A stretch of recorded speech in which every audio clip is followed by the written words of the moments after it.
First things first, I found out about this guy on Facebook, and I thought it would be kind of interesting to start to show off looking at some of his things because he's from Iran, and of course, when you have a lot of cultural differences between countries and religions and all that kind of stuff, there's like a disconnect between a lot of people overseas, and so this guy friended me on Facebook, and so I checked out some of his stuff, and I was actually kind of surprised and amazingly how good some of his work actually is. And evidently, he's some sort of a puppet fabricator for.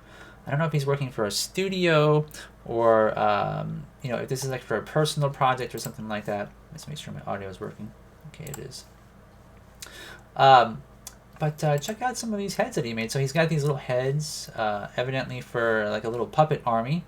I'm not sure if this is for some sort of like a crowd scene or something that he's working on, or what. So we've got like I mean, these are all on some sort of stands, but I don't know if this is like maybe for his office, for office supplies or something, or if he's built these for something like miniature buildings. I really can't tell, but you can see here he's evidently been sculpting quite a lot of heads.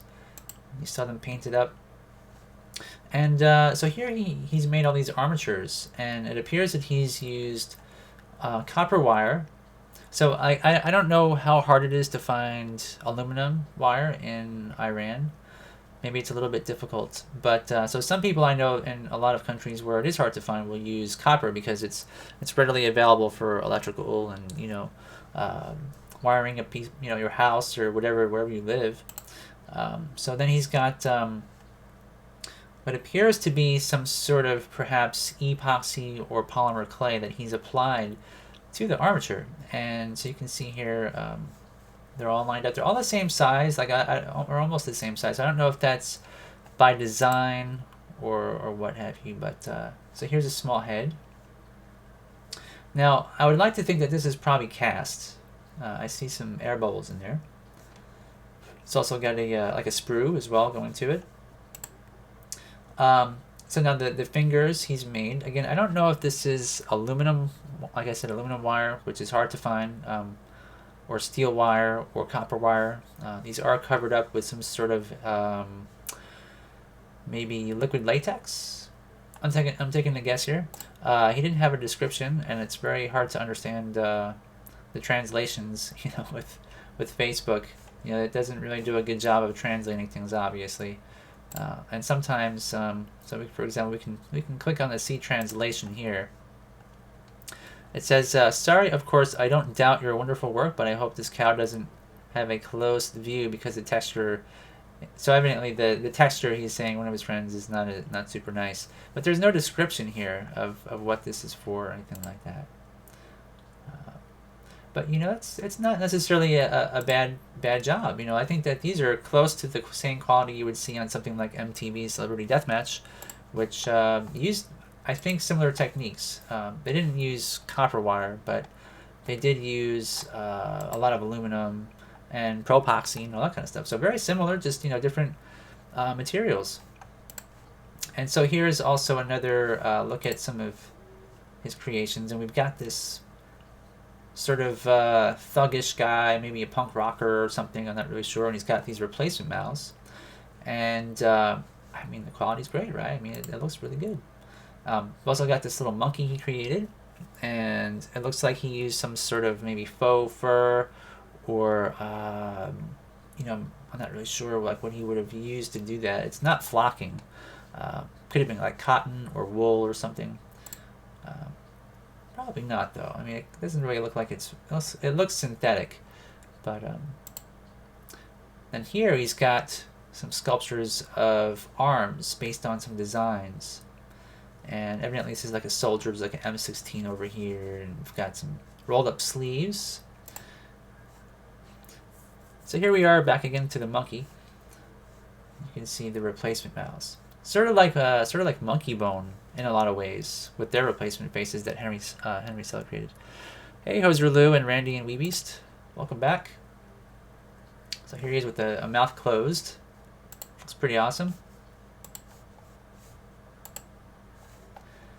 And what else? So there's a bunch of other photos. Trying to see, this one here is of just like an unclothed puppet. As you can see, maybe this is, let's see the translation on this one. So 23 inches tall. That's fairly tall, if that's a correct translation. Actually, it does not look like it's 23 inches to me, but it says polyethylene skeleton, which I know that's not true because the armature is probably copper, and a silicone body. And then here's a goat that he's made. Let's see what the translation is. So again, height about 20. I'm thinking that's probably maybe 20 inches long as opposed to high. I don't really know, but still, it looks pretty good. And it looks like he used, again, some sort of a fake fur.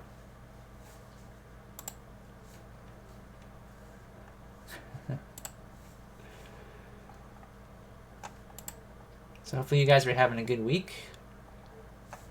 So here's some more photos, and these are really good looking puppets as well. They almost look like bobbleheads, you know, but this girl has some maybe yarn for hair or something. But this is very bobblehead looking, and he's not, you can see he has not finished this puppet, but he's used, looks like a copper tube in the wrist, perhaps, maybe for a plug-in hand, I guess. And some sort of strip foam to bulk up the body, and then on top of that, it looks like a cast neck. You know, it looks very clean. So here's the girl, very very clean looking. You know, it's obviously a lot of skill for this guy to do this, and I don't think in Iran it's easy to come by information in terms of stop motion. You know, it's probably not the easiest place to find, you know, how to, and also materials like Sculpey and all that we take for granted in America and Canada and the UK and whatnot. And this one here was particularly good, if I recall, this particular puppet. He's got, it's as big as it gets. All right. But you can see the eyes, evidently they look like you can animate those. He's got little holes in there, and the eye sockets are very clean, and he's got some sort of like a foam, and it almost looks like he didn't cast that, but it's cut and perhaps painted with some sort of Pros-Aid / acrylic paint glue or something. Not really sure. So here's with the arm bent. You can see that there's a seam line around the hand, so he's obviously cast those as well. Yeah, it would be really nice to interview somebody like this. Unfortunately, I think there'd be a major language barrier. You know, that's the main thing. Yeah, because they are in Iran.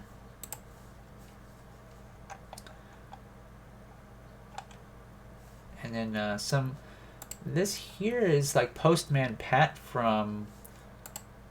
These are popular characters in Great Britain, you know. So it looks like he tried to reproduce them, and maybe he was influenced by a lot of Aardman, and there's Pingu, right? I mean, most of these characters I've seen before, and it looks like he tried to reproduce them. Now here's one that looks like it's. So I don't really know that the whole. Oh, it's as large as it gets. Well, that's still a little bit better. You can see it looks like he's built this up. Some sort of a build-up character, and he's got lights in the eyes as well. You can see this guy here has got lights. Same with this one. I don't think he's photoshopped those to glow like that. And I guess to try and get around the limitations of the materials he's using, he's jointed the leg here, so it looks almost like some sort of crab leg, like some sort of like a socket. And I'm taking a guess that this tail for the bones is some kind of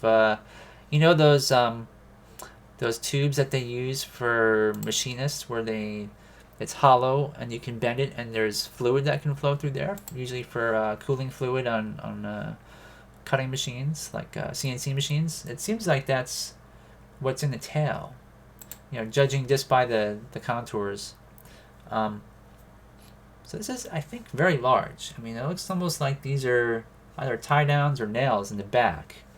So I think this is pretty big. And there he's got a sort of Ray Harryhausen kind of a set with a guy on a horseback, and I guess he's fighting this dragon creature. So that's pretty amazing. I mean, the fact that someone like Ray Harryhausen could influence people in Iran is great. They must have translated it and made it available for viewing there. And this here looks like maybe a religious type film, different characters, or maybe some sort of, I would say early Christian era type style clothing, and maybe film about Jesus or something. I'm not really sure. But the puppets look great.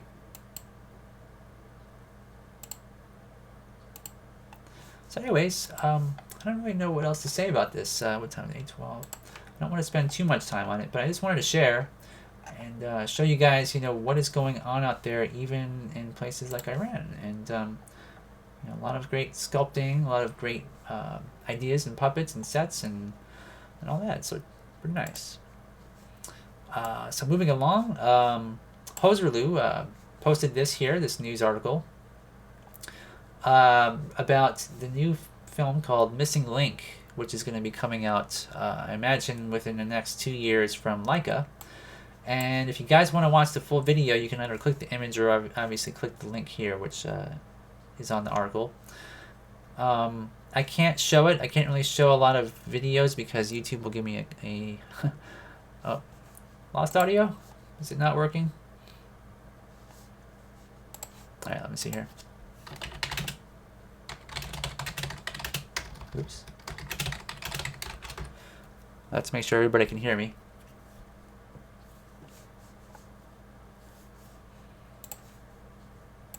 Yeah, the audio is definitely working on my end. I can see the little bar moving, so. Okay, cool.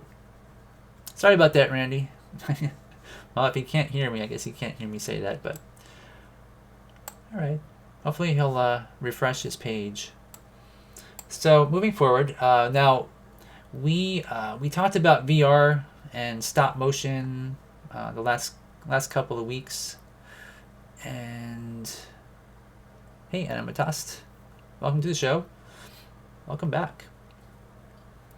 So we were talking about virtual reality and the new technologies that are coming out with regards to how things are photographed. And I was trying to explain to the audience here how they've got this new rig that can take video footage, and the video footage is on a device, and it swings back and forth, or all the way around, in order to see 360 degrees. And when this is done, you can sort of look at something in your VR headset as well as move left and right and see somewhat around the object, which is really cool. So it's very realistic. And also, I have some secret news to give you guys, that there is a VR clay animation project taking place in the northwest of the United States by somebody that you've probably heard of, but is sort of rare in terms of how can I put this? I don't want to give too much away. In fact, I think that's all I'll say about it. But the film is a clay animation film, and it's going to be shot in VR, and it's right now in production. And I think when it comes out, it's gonna change the way people look at stop motion and the possibilities that things that you can do. So I've been able to preview some footage from this secret project, and it looks pretty interesting. But this particular photography technique here, which is Google's 6 Degree of Freedom Light Field VR camera, I'm going to play the video and you can see it in action here. I sort of paused it in place. But you can see how the whole thing goes all the way around, and it has GoPro cameras that are along the front edge, and they're arranged in a semicircular fashion. They're all sort of daisy chained together, and the technology is a bit confusing for me, I have to admit. But there is an article, and I linked to it as well. In fact, there's a lot of links here for you guys to check out if you're really interested. But Google has this experimenting with light fields article that goes more into the process of how it's done. And I did download the some of the still images that were taken. And this one here you can see is inside the National Air and Space Museum, where they're doing a 360-degree photo of the inside of the space shuttle. And it is quite amazing. You feel like you can click all the buttons inside there. You feel like everything is right there. You can look behind yourself. You can look outside the shuttle, like if you look down to the left from where the point of view of the camera is. It is just the most immersive photography technique ever. And I know that sounds a little bit like an exaggeration, but it really is not. And until you guys have tried it and you've seen it in a 300 or Oculus Rift or a Vive, it's really hard to understand how amazing it is. So if this were done in a 180-degree way, where you could have a stop motion stage in front of it, and it just goes left to right, you could have your animators behind the camera, and you could not have to worry about your lights being seen and all that, because you really don't want to have a 360-degree image of the entire scene on something like a feature film.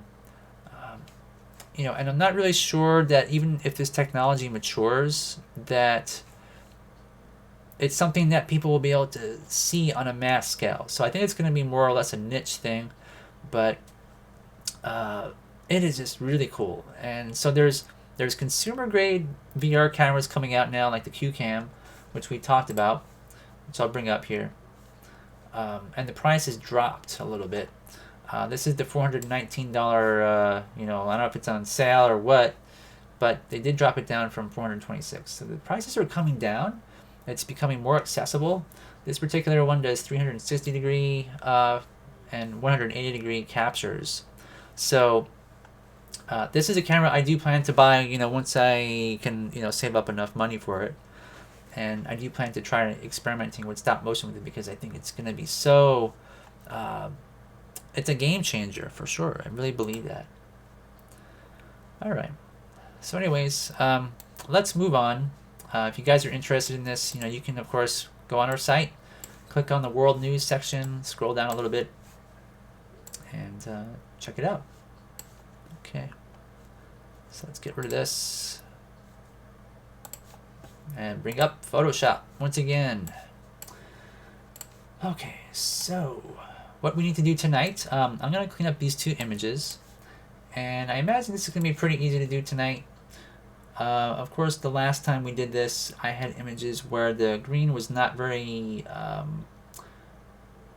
it was not very clean. I had, I guess it was on acrylic, and there was plastic behind it, and so there were a lot of reflections and all that kind of stuff.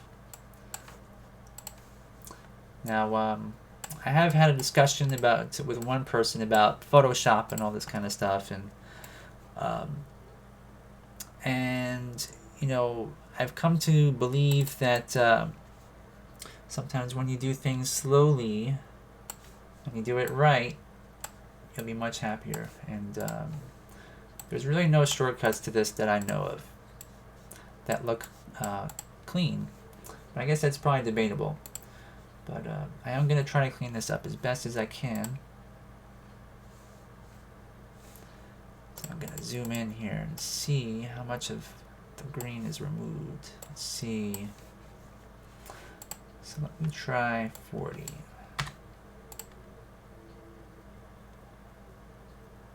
So there is a little bit of green spill. So if you guys don't know what green spill is, it's the light on the green screen behind this was a little bit bright, and it does reflect on the foreground objects.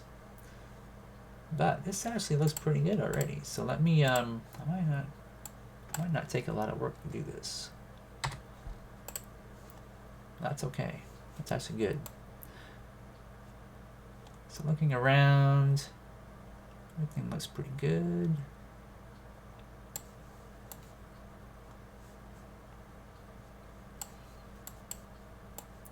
Okay.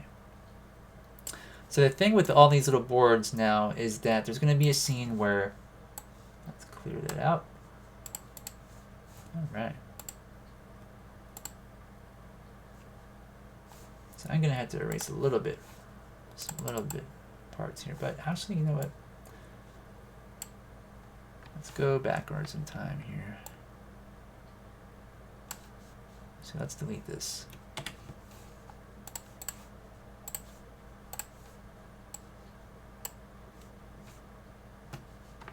Oh, all right. Let's not do that.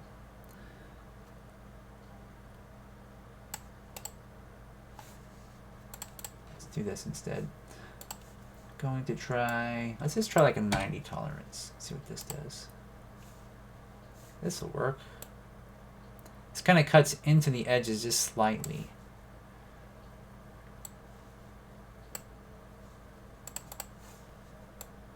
All right. So what I'm going to do with this is I'm going to be taking these boards and they're going to be flying around as some characters build a little wall around a tree. And the wall is going to look... all these are going to be put together into one. Let me see here. So I use 90. Where's my magic wand? This should work just as well. All right, cool.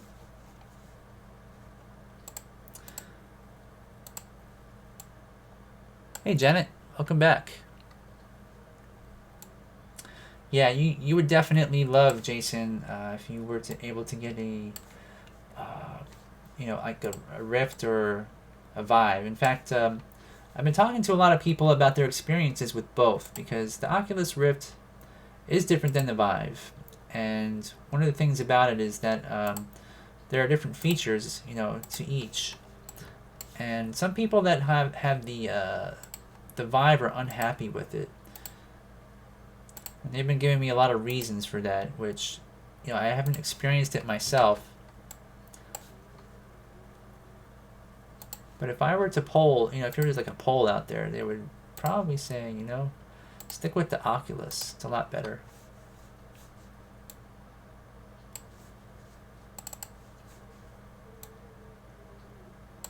So I'm just going to clean up some of these jaggies and stuff around here.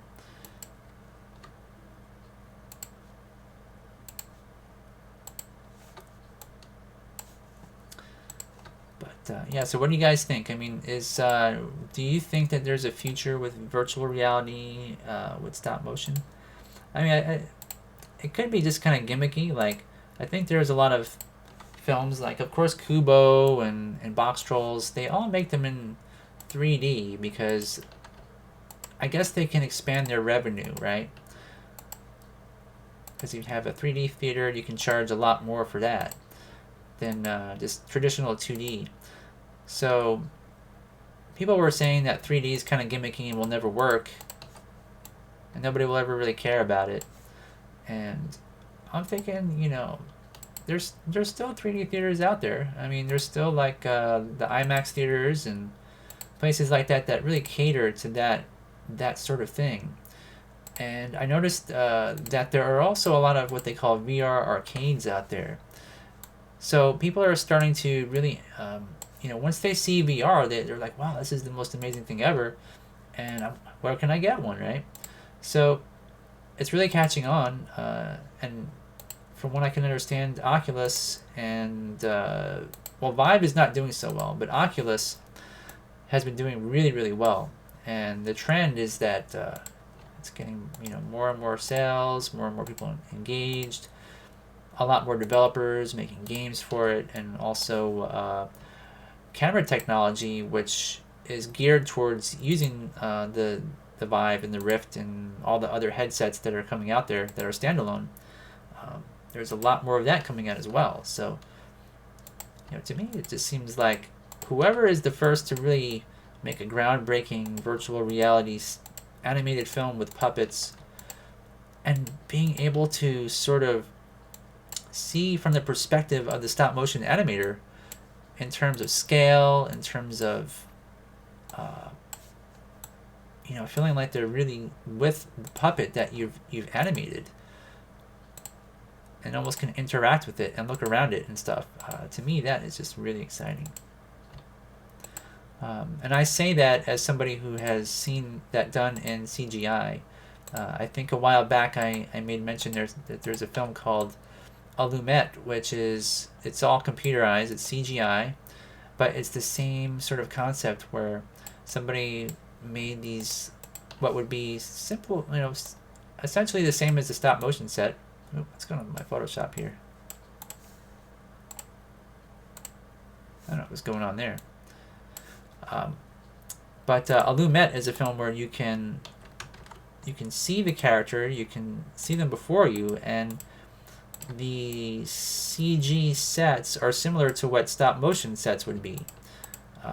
The characters in front of you look like they're about maybe a few inches tall, so a little bit small.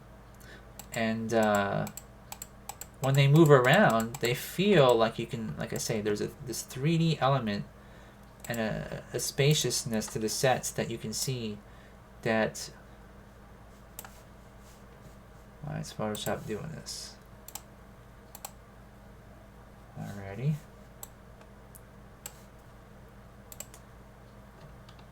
Anyways, but I really enjoy experimenting with that stuff with the Oculus. So hopefully my audio is working for you, Randy.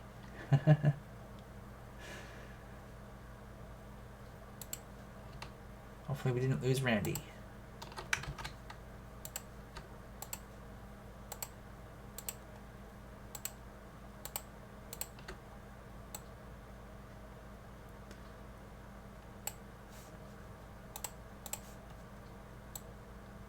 Alright, let me see what this looks like here. So, in frame, most of these will be really small. So I'm not super worried about jaggies on the edges, but we are going to clean these up a bit. And I'm just going to ignore that weird stuff that Photoshop is doing on the left there. I think maybe my computer, I don't know if it's the memory or what. I have like 16 gigabytes of memory and it does not seem to like this.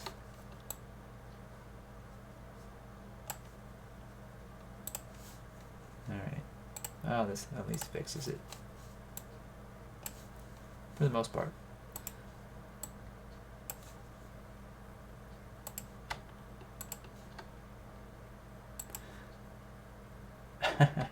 Well, that's good, Randy. Yeah, computers can be a pain in the butt. Technology is really a double-edged sword. It's either it works great or it frustrates the heck out of you.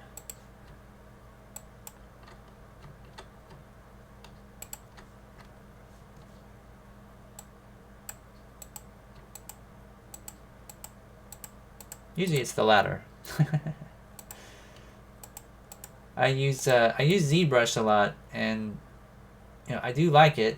It does the job really well. But man, that particular program, it has quirks. It has a lot of weird quirks, especially when it comes to like saving undo levels and things like that. It doesn't always work. Or if it does work, it doesn't stop working. Like you try to shut stuff off, and then if you restart the program, a lot of stuff resets, and then you have to play with the dials and press, all kinds of stuff to get it to work again. And one of the things I have to do is it'll save so many undo levels, even though you have it set for less. You gotta like restart the whole thing.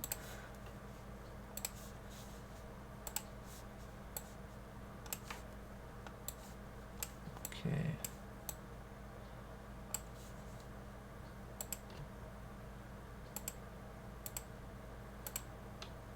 So I don't really know what else is big on the horizon for stop motion right now. I know that I don't know if you guys find it strange that Missing Link is and Early Man are sort of similar topics by the two big stop motion studios. Like I kind of wonder why Leica decided to go with a similar topic to what was just created by Aardman in terms of stop motion. And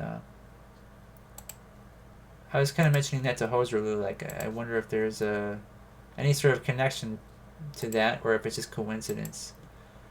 And what what the studios, what Aardman might think of that, and because I do know that like a lot of studios out there do kind of steal work or ideas or adapt them. They see what's popular and they want to also succeed, so there's like a formula to it, and I realize that sort of stuff does exist. I think I don't know if I mentioned this before, but there's like that film, like Kimba, Kimba, which is one of the Japanese filmmakers that made something very similar, almost. I mean, it's quite obviously plagiarized Kimba, and Kimba is actually Simba from The Lion King, and The Lion King is a ripoff of that particular artist's work, and it's not even like they try to hide it. If you look at the two, and so even like a company like Disney, who you would sort of trust, and they're a family friendly organization and all about morals and all that, but they are not they're not pristine. They do steal people's work. Sad to say.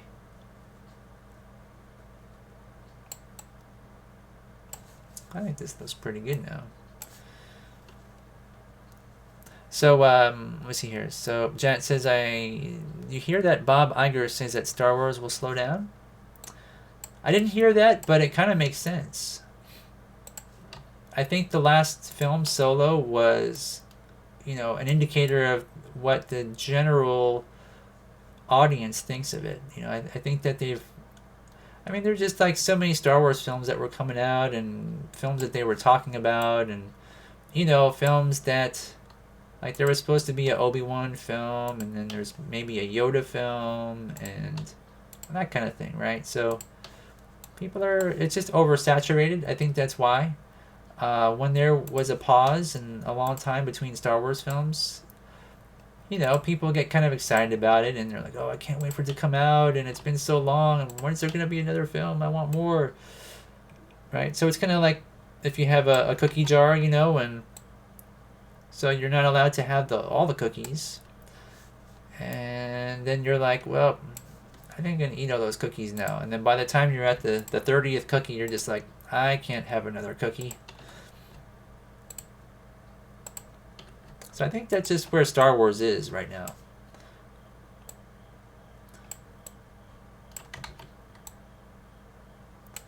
That's what I think is going on. But, I mean, it's kind of to be expected, and I don't think anybody should be upset at that either. I think that it's okay. I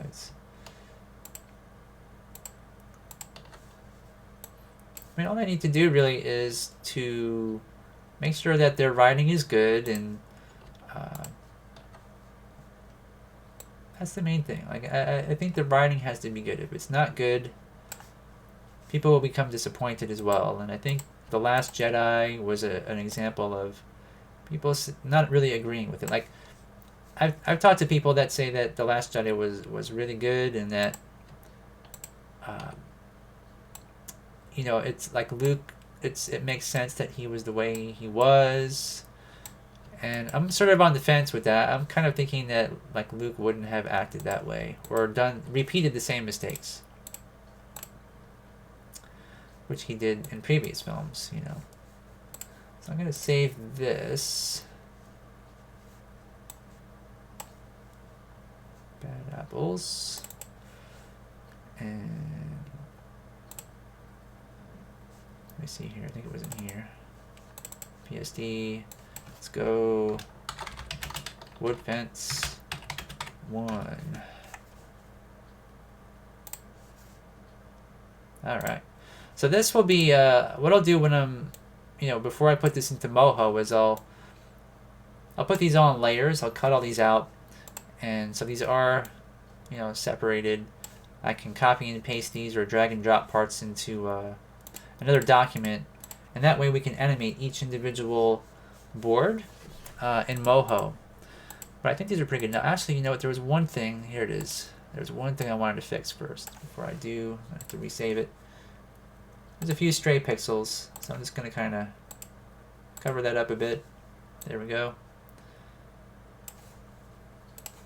Make sure the stray pixels. And this is because of when you photograph stuff in stop motion, a lot of times you'll get these, especially when you do long exposures. And these were long, actually pretty long exposures, because I wanted them to be as sharp and crisp as possible. Okay, we'll save that. And we're going to close it and get this one done.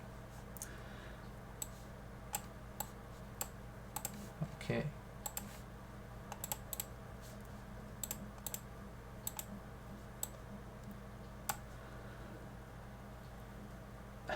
Wait.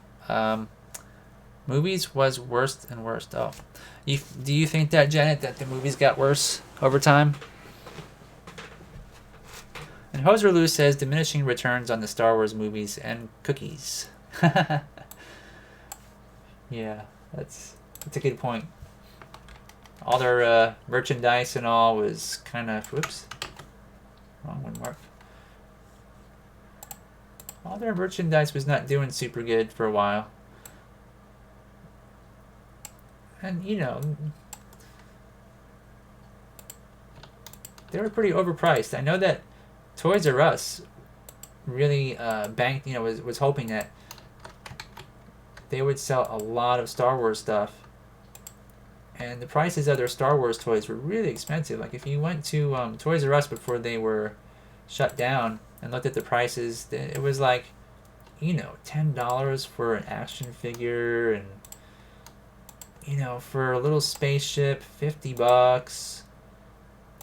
And you're just like, who can afford that? These are just little kids' toys. And, it's a very expensive thing, and people were not as engaged or with the characters that they came out with.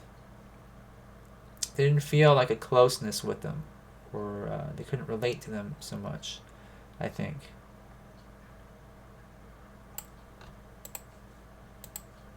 There's also the political side too. They definitely politicized a lot of Hollywood films. Do that. They try to make a political point. Sometimes that's good, it's good. But if it's too much, if it's too obvious, sometimes people don't really appreciate that. And here I am saying that with this film, which has a somewhat political point as well. But it's just trying to be more compassionate towards people is the ultimate point of this film, is to be compassionate, and not to become angry at people for coming from other places. That's really it. It's really simple. But it can get a little bit, it can be crazy. And people just don't want the drama. Like, when they go to see a movie, they just want to escape things that they see in the news. They don't want to see, like a entertainment version of the news. And I don't know if you guys know this, but during the Great Depression was sort of when filmmaking was really super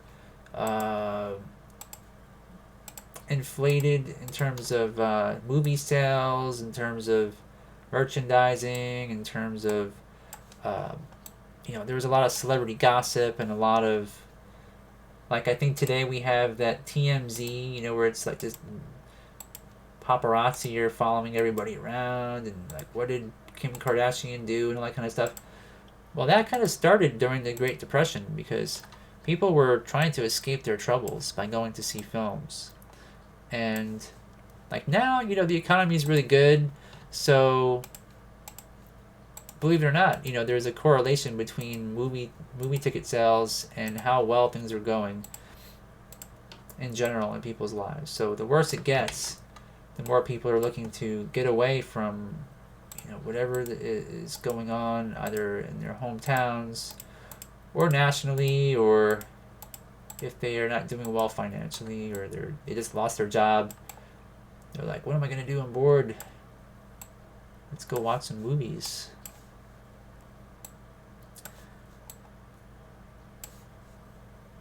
At least that's what what people have said that are interviewed on the history of cinema. Not really sure if there's a counter to that, if anybody has ever said anything otherwise, but the numbers don't really lie. So Hosrulu says, oh, okay, yeah. And then Jen says, and they don't even try to explore the universe. They use checklists, Cantina, Death Star, mega strong villain. That's really true. Yeah, you're right about that. Yep. Let's blow up the Death Star for the 50th time. Yeah, they could branch out, right? They could, just think about if there was a Yoda film, right? So, where did Yoda come from? How did he fit into the whole picture? And same with Han Solo. Like, people were trying to understand him, and people would have fan fictions, and there's also books on Han Solo and stories about what he did before becoming a smuggler, right? So people's imagination ran wild with Han Solo, and then when when the films came out, they're like, oh my god, he just got killed. What the heck? He's not supposed to die. He's a hero. And everybody got angry at that. Especially the older generation. People that are a little, like, in their 40s and stuff, like I am. They, or 50s, they were like, oh man, I'm so mad. How could he be killed like that? I mean, in a way I can understand, Like, you sort of have this, and this is true in real life, you sometimes, if you see somebody who's really amazing at something, then everything gets elevated to where you're like, that person knows more than me, they're smarter, they're better. And they're not imperfect. And I look up to that person, and then they do something stupid, and you're like, I don't believe it. It's just human nature.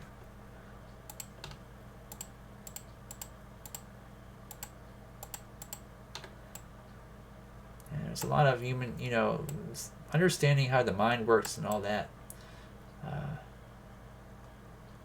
Oops, what am I doing here? That's not good. Understanding how the mind works and how a character thinks, and how a director portrays somebody in a film. So if they're a hero or something like that, you feel like they're somebody that you want to kind of follow. You want to be like them, and there's nobody out there who really doesn't have flaws. So I think if you're a director and you're making a film about Han Solo, and then you kind of see Han Solo as outsmarting all the stormtroopers and escaping everything and getting past the Death Star shield, with his stolen secret codes and all that, and you think, wow, he can do anything. But he stands face to face with some guy with a lightsaber, and it's his own son, and oh, you're dead. And you're thinking, but all those things he did. You can't just kill Han Solo, right? And another problem is, the way that Facebook and YouTube work, right? So I watched a few videos from a guy named Jaron Lanier, I think his name is. He's a technologist who worked on a lot of different, like virtual reality and applications and stuff like that, but like in the 1980s. Yeah, it's true. Games are a great way to escape. But this Jaron guy was saying that the way that Facebook and YouTube algorithms work is that they want to increase engagement. So what they do minimize this. What they'll do is people are always more engaged with drama. So the more drama you can drum up, the more the algorithms will sort of put stuff in your face. You know, so if you like log on Facebook, first thing you'll see is something with drama for sure. Right, so people are always arguing, people have these problems with each other, and you get like narcissists and stuff like that who are always, you know, putting other people down because they want to feel good about themselves and all that sort of stuff. So they're rewarded. Negativity is actually rewarded on the internet. So when you have a film and you make it, a lot of times what will happen is, you know, people will see the drama about whatever you've created. Oh, this actually worked pretty good here.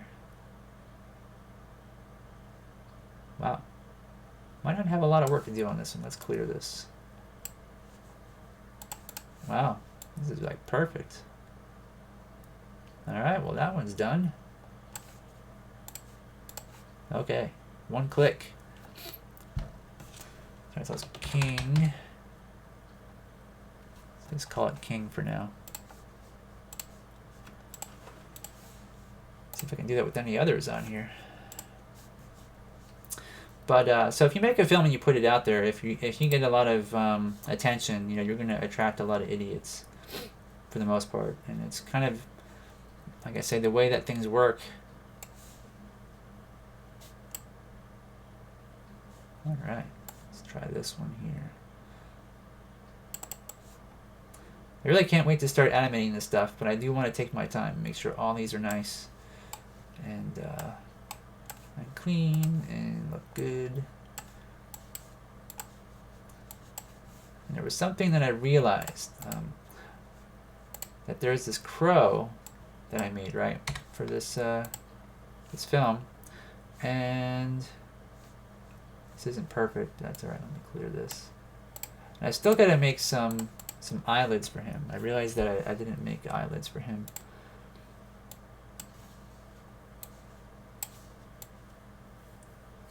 This one's not really that good. So I'm going to have to sculpt a few more things for this film before I finish this aspect. And then we can get into animation, which hopefully it won't take too much longer. Apples, apples. You know what? Let's do this. Wait, delete that layer, please. Thank you. I want to see if I can get this to be a little bit nicer. So let's go with 50.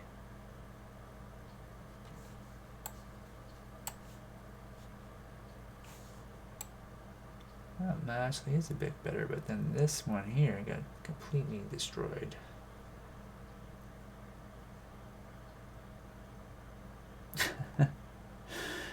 You're tired of Kathleen Kennedy fired videos? You want to know what I'm tired of? I am tired of Hulk and Elsa Claymation videos. Every time I do a search for Claymation or stop motion. Have you guys noticed that? It's really bad now. There's like thousands and thousands of them. And Don Carlson sold some of his puppet putty to one of the creators of that. And that particular guy got like banned from YouTube or something. He got his he got like a copyright strike or something because they're using Disney characters without without permission.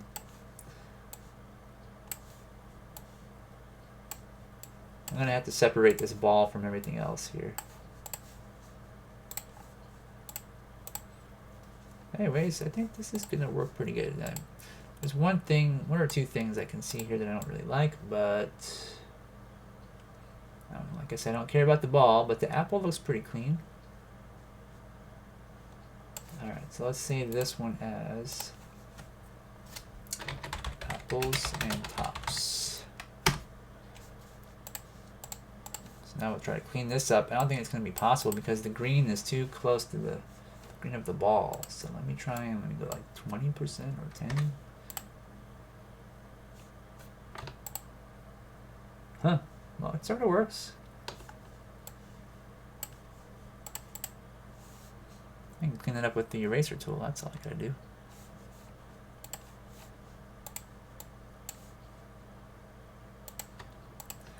Yeah, stop motion it seems like it's growing, but it's growing in a bad way on YouTube because, again, YouTube algorithms reward certain things, and the Chinese in particular, I believe, it's mostly Chinese people that have figured out that, oh, Hulk and Elsa, if you make a video, what they do, okay, is they're taking the video and they're making duplicates of it on different channels, and they're making playlists of those videos, and they're putting them in giant playlists, and they're getting a lot of hits, and those hits, of course, turn into ad revenue. So they're taking, and then they're sort of building up a war chest of these Hulk and Elsa animations, which, I mean, it's really cool that they're doing stop motion, but they're doing it in a way that is stealing characters from Disney, which is ironic because we just talked about how Disney steals characters, right? So it's like almost like some sort of internet karma going on, and then oops, I don't like that. And they're just like turning these into chaining together the videos that they've created over time. And then there's like stealing the videos from each other, and then they're taking them and putting them in their own playlists and working together. It's like a little stop motion mafia thing going on. Right, so I guess it's gonna be this ball. All right. So we're definitely productive tonight. It does help to clean up or properly photograph these things, and it's easy to clean them up. What else should I do? So we've got just a few minutes, so maybe these here we can do real quick.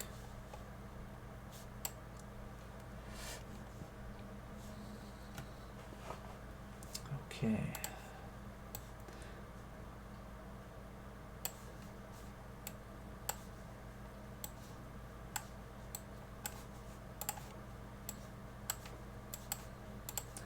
Now, if you guys are wondering, why do I have several versions of the same rock here? It's because it rotates, and I don't want to. I didn't want to rotate a ball in the film and have the light just shine from one angle, because then it would it wouldn't look realistic when it spins or turns. So I have just a few angles.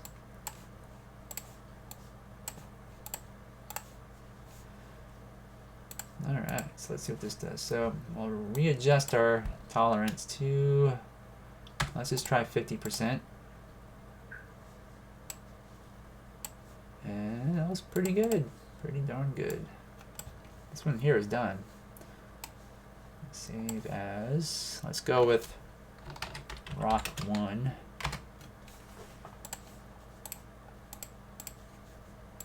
And this one.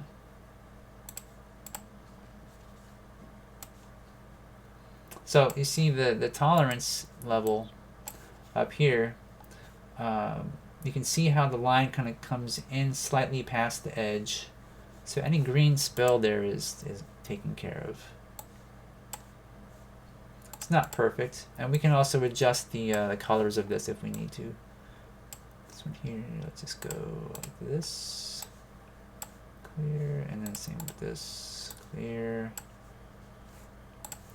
And file, save as, and then Rock 2.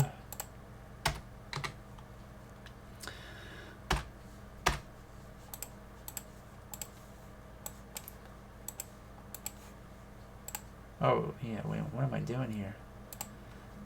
Oh. Shoot. Why did I save it? Did I save that as a JPEG? Rock 2 PSD. Rock 1, what is this actually? This is Adobe Photoshop image. Okay, I did it right. I'm so used to saving things as JPEGs that I thought I saved it wrong.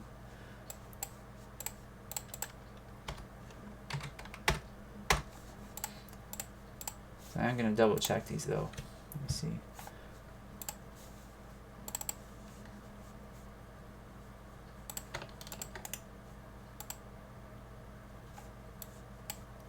For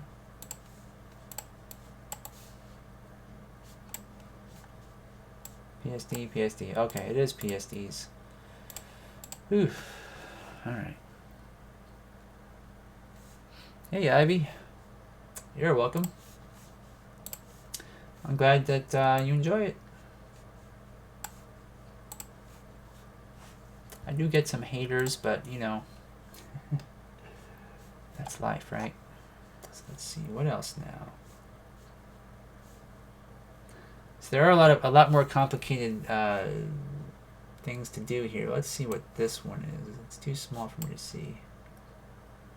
Ah, okay, these are the eyelids. I'm gonna use these a lot, so I want to make sure these look really good.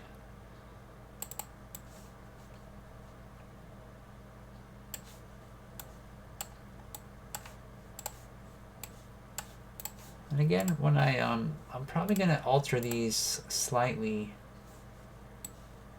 depending on how much green spill is on them.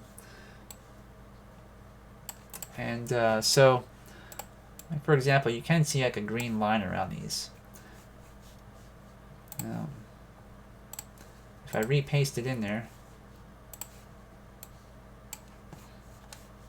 so I'll make my my tolerance. I'll change it. Let's go to like 90 and see what that does. So it's cutting into the image itself over here, which is not nice. So let's go maybe like 70. We'll try to push the boundaries a bit. So we're getting a clean line, and it is cutting into our model just a bit, but that's okay. That's actually something that we want. So that green edge is lessened, or made smaller. Alright, so we're going to save that. It's eyelids. And I'm pretty sure that there's a way to replace like the green inside of an image. There are tricks. So I may have to look up before next week how to do that. You know, how to get in there and get rid of that green. But these are going to be small in the frame. They're just the eyelids on the characters.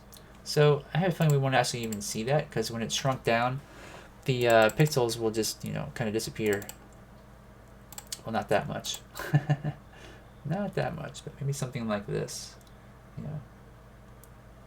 All right. Well, anyways, that was saved. I guess that does wrap up our show for tonight. We did get a bunch of work done, luckily. We got about, I don't know, maybe 10 images or so cleaned up, which is pretty good. And yeah, so anyways, I appreciate you guys stopping by. You know, if you guys have any kind of news that you want to see, or maybe you have I don't know, a question or comment, you know, feel free to interact with our webpage and with our channels and our social media. And yeah, so I guess I'll see you guys all next week. See you later.